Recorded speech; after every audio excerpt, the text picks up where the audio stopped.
बिस्मिल्लाहिर्रहमानिर्रहीम अस्सलाम वालेकुम नाज़रीन, मैं हूं आपका मेज़बान दानिश अंसारी और आप देख रहे हैं मेरा YouTube channel Danish Ansari teacher. आज हम बात करेंगे मलिक महबूब साहब से। आप सबके फेवरेट हैं, मशहूर एस्ट्रोलॉजर हैं। अस्सलाम वालेकुम मलिक साहब, कैसे हैं आप? वालेकुम अस्सलाम। अल्लाह का शुक्र है। आप सुनाएं, क्या हाल चाल है दानिश साहब? अल्हम्दुलिल्लाह मलिक साहब, मैं भी ठीक हूं। मलिक साहब, आज का प्रोग्राम बड़ा इंपॉर्टेंट और बड़ी दिलचस्प खबर पर है और खबर इंडिया से आई है। वह ये हम्म। है कि वहाँ पर स्टूडेंट्स प्रोटेस्ट कर रहे हैं और वो प्रोटेस्ट इतना शिद्दत अख्तियार कर गया है कि मोदी हुकूमत को खतरा पैदा हो गया है कि उनके पास सिर्फ चंद दिन बाकी रह गए हैं।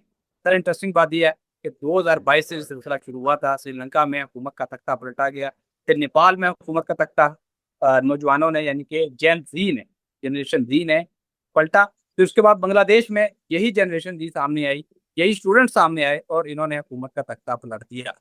सर, पाकिस्तान में भी प्रोटेस्ट देखे गए, लेकिन पाकिस्तान में ये प्रोटेस्ट पूरी तरह नाकाम हो गए और अब इंडिया में शिद्दत प्यार कर रहे हैं ये प्रोटेस्ट। और कई इंटरनेशनल जर्नलिस्ट और इवन के इंडिया के जर्नलिस्ट और इंडिया के एजुकेशनिस्ट खासतौर पे वो ये कह रहे हैं कि यहाँ भी मोदी हुकूमत बहुत खतरे में है और नरेंद्र मोदी के हवाले से कहा जा रहा है कि उनकी हुकूमत बहुत खतरे में है और वो चंद दिनों के मेहमान रह गए हैं। लेकिन मलिक साहब, आप इस वाले से क्या देख रहे हैं? यकीनन आपने ये प्रोडिक्शन की थी, पिछले साल आपने बताया था कि इंडिया के लिए और नरेंद्र मोदी के लिए कुछ दिशाएं चेंज हुई हैं और इनके लिए डिफिकल्टीज आ सकती हैं, लेकिन ये डिफिकल्टीज किस हद तक हैं?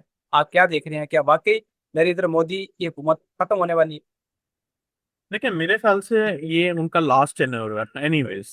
मोदी का ये टेन्योर लास्ट होगा, पहली बात। दूसरी बात ये है कि ये अगर आप हवाओं का रुख देखें तो अनकरीब पाकिस्तान की तरफ भी ऐसे हालात बनने वाले हैं। अनकरीब बोल रहा हूँ तो मेरे लिए सरप्राइजिंग बात नहीं है। इंडिया में लोग बाहर हैं, पाकिस्तान में भी जरूर आएंगे, नजर ऐसे ही आता है। और जहां तक इंडिया की दशा की बात है, वो मुझे अच्छी तरह से याद है। 7 सितंबर को 2025 को इनकी मार्च की दशा लगी थी, जिसमें मैंने कहा था कि ये इनके लिए दशा बहुत डिफिकल्ट होने वाली है। जबकि वहां के लोग जो बैठे थे, जो एस्ट्रोलॉजर हैं, वो ये बोलते थे कि पाकिस्तान के खुदा ना खास्ता टुकड़े हो जाएं क्या। तो एक होती है एस्ट्रोलॉजी, एक होती है आपकी पर्सनल फीलिंग। मुझे तो ऐसे ही लगता है कि जितने भी वहां से आज तक लोगों ने बात की है या इंफॉर्मेशन शेयर की है, उनके जहन में एक ही कि पाकिस्तान के टुकड़े हो, जो कि मुझे नजर नहीं आता। इंडिया के जो हालात है, ये मजीद अग्रेसिव होंगे, क्योंकि वहां पे कुदरती आफात भी बहुत ज्यादा आने वाली है। तो हालात अभी डिफिकल्टी की तरफ जा रहे हैं। और मोदी के लिए ये टाइम, ये साल का टाइम बहुत डिफिकल्ट है। सेम गोज टू जो यहाँ के हमारे हैं ट्रम्प, उनके लिए भी जाता है। मलिक साहब, क्योंकि पाकिस्तानी स्टूडेंट्स सपोर्ट कर रहे हैं इंडियन स्टूडेंट्स को, क्योंकि स्टूडेंट वहाँ प्रोटेस्ट कर रहे हैं, उनका एक इशू चल रहा है वहाँ पर। सर, मैं पाकिस्तानी स्टूडेंट्स के ब्याह पे आपसे ये सवाल करना चाहता हूँ। कहा जाता है और कुरान पाक में एक आयत दिया है कि हर मुश्किल के बाद आसानी है और हर मुश्किल के साथ आसानी है।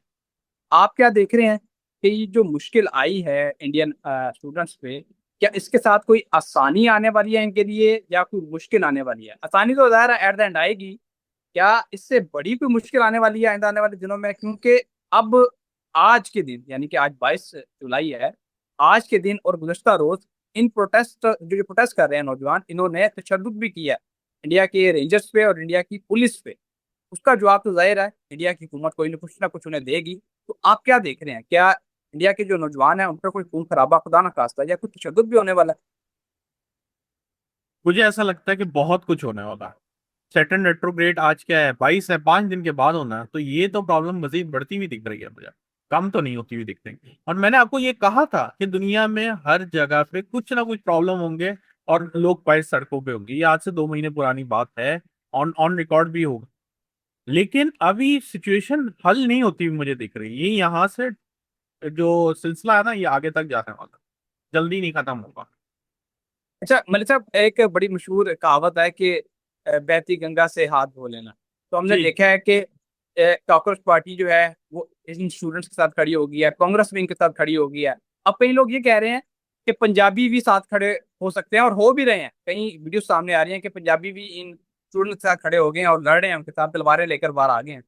क्या इस बहती गंगा से जो तरीके इंडिया में बहुत अरसे से चल रही हैं, आसाम की तहरीक चल रही है, खालिस्तान की तहरीक चल रही है और कई तरीके हैं, क्या इन्हें भी कोई फायदा हो सकता है? और क्या डेफिनेटली। इंडिया इंडिया तकसीम हो सकता है आने वाले दिनों में? क्या देखते हैं इस देखिए, बारे इंडिया तकसीम हो ना हो, लेकिन ये जो टाइम है ना, लड़ाई झगड़े का टाइम, ठीक है, तकसीम की बात तो मैं बात ही नहीं करता, क्योंकि मुल्क है वो भी मुल्क की तरह परफॉर्म करेगा, यहाँ का जो है यहाँ की तरह परफॉर्म करेगा। लेकिन मेजर जो थिंग है ना देखने की, कि अब मुझे अमन अमान और ऐसी चीजों की हालात नजर नहीं आ रहा है।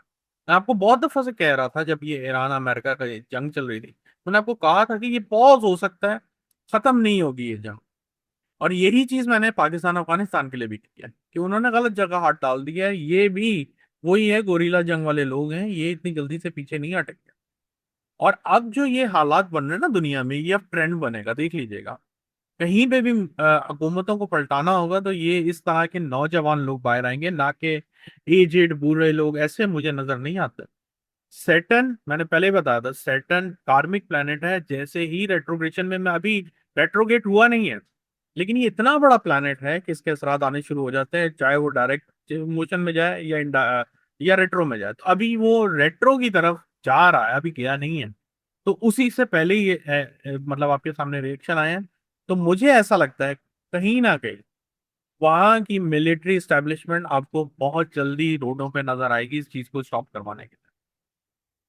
अच्छा भाई साहब, एक और बड़ी इंपॉर्टेंट बात है जिसकी तरफ फिलहाल तो कोई तवज्जो नहीं दे रहा, लेकिन मैं इसी से रिलेटेड आपसे क्वेश्चन करना चाहता हूँ। और वो बात ये है कि जब भी इंडिया में कोई प्रोटेस्ट होता है, कोई स्ट्राइक होती है, या कोई बड़ा इवेंट होता है जो वहां पे हुकूमत को मुतासिर कर सकता है, तो बीजेपी का एक असूल है, वो पाकिस्तान के साथ जंग छेड़ देते हैं ताकि सारी तवज्जो जो है वो यहाँ से हटके जंग की तरफ आ जाए या किसी और चीज की तरफ चली जाए।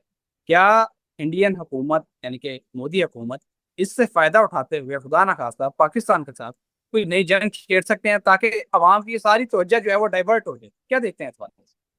देखिए, मुझे नहीं लगता इस टाइम पे कोई बारूदी जंग टाइप की हो। पॉसिबल है पानी के अंदर, पानी के अंदर होगा। और मुझे ऐसा लगता है कि जैसे ही ये बारिशों का सिलसिला ज्यादा बढ़ेगा, उन्होंने पानी जो है इस तरह से छोड़ना है कि पाकिस्तान का अल्टीमेटली नुकसान होना शुरू होगा।